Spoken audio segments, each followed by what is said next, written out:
लेकिन अब सारे हिंदू और सभी सनातनी अब अमर्यादित होकर के उस बांध को तोड़ते हुए भारत और बांग्लादेश की सीमा को तोड़ करके और फिर जा करके उसे भी अखंड भारत में उसे भी विलय करने का अब काम अब हिंदू और सारे सनातनी करेंगे। जो बांग्लादेशी घुसपैठियां भारत में रह रहा है, पहले उसको टोकेंगे, फिर उसको रोकेंगे, फिर ठोकने का काम करेंगे। मैं पुनः यह बड़ी जिम्मेदारी के साथ मैं कहना चाहूंगा और ये अब चेतावनी है, अब सभी हिंदुओं की जो सब्र की सीमा थी अब वह टूट चुकी है। अब वो समय नहीं जब भारत और बांग्लादेश की सीमा को लांघते हुए जब सारे सनातनी और सारे हिंदू बांग्लादेश में प्रवेश कर जाएंगे। अब वो समय बहुत ज्यादा दूर नहीं है। अगर यदि बांग्लादेश इस पर भी नहीं संभलता है तो फिर वही उदाहरण लागू होता है, सठे साठियम समाचरित, जैसे को तैसे। अगर जो जैसे में खुश रहता है उसको उसी में जवाब देना पड़ेगा। और मैं पुनः फिर यह बड़ी जिम्मेदारी के साथ मैं पुनरावृत्ति करता हूं कि अब विश्व देखेगा, दुनिया देखेगी कि हिंदू किसे कहते हैं। जो हिंदू अब तक मौन रहा, जो अब तक ज्ञान देता रहा, क्षमा मांगता रहा, अब तक हिंदू मौन रहा, कुछ न बोला, बस केवल वह अपनी सहन शक्ति को छुपाते हुए मर्यादाओं का पालन किया है। लेकिन अब सारे हिंदू और सभी सनातनी अब अमर्यादित होकर के उस बांध को तोड़ते हुए भारत और बांग्लादेश की सीमा को तोड़ करके और फिर जा करके उसे भी अखंड भारत में उसे भी विलय करने का अब काम अब हिंदू और सारे सनातनी करेंगे।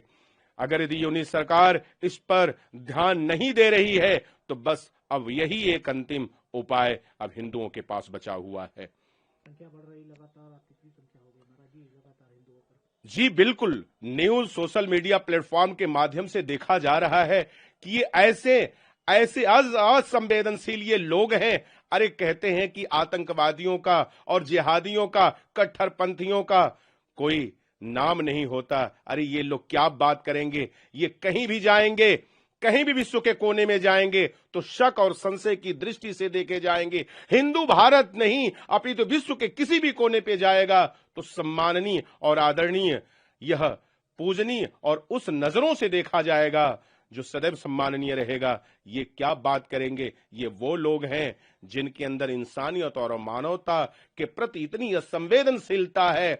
मैं इसकी भर्त्सना करता हूं और निंदा करता हूं और न्यूज सरकार को पुनः चेतावनी दे रहा हूं कि संभल जाओ, नहीं तो फिर जो एक रेखा है दोनों देशों की, वो रेखा को हिंदू पार करते हुए और फिर वहां से बांग्लादेश को विच्छेदन करके और उसे आजाद करके और ला करके भारत में विलय कर देगा। अब वो समय आ चुका है।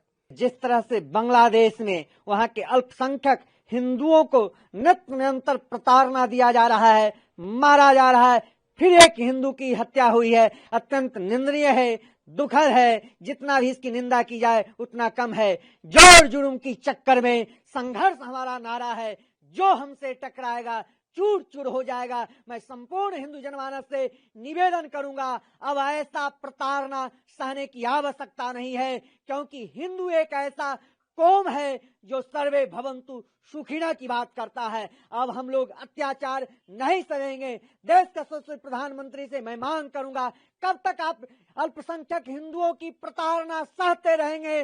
राफेल और ब्रह्मोस तेजस की आवश्यकता है।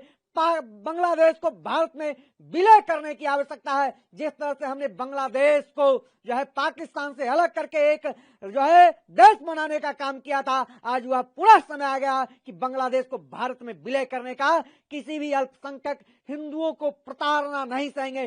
जो बांग्लादेशी घुसपैठियां भारत में रह रहा है, पहले उसको टोकेंगे, फिर उसको रोकेंगे, फिर ठोकने का काम करेंगे। किसी भी अत्याचार का जो है प्रतिकार करूंगा। किसी भी क्रिया का प्रतिक्रिया होता है, कंटके नैव कंटकम। ऐसे जल्लाद आतंकवाद जो है, ऐसे आतंकवादियों को मिट्टी में जो है मिलाने का काम करूंगा।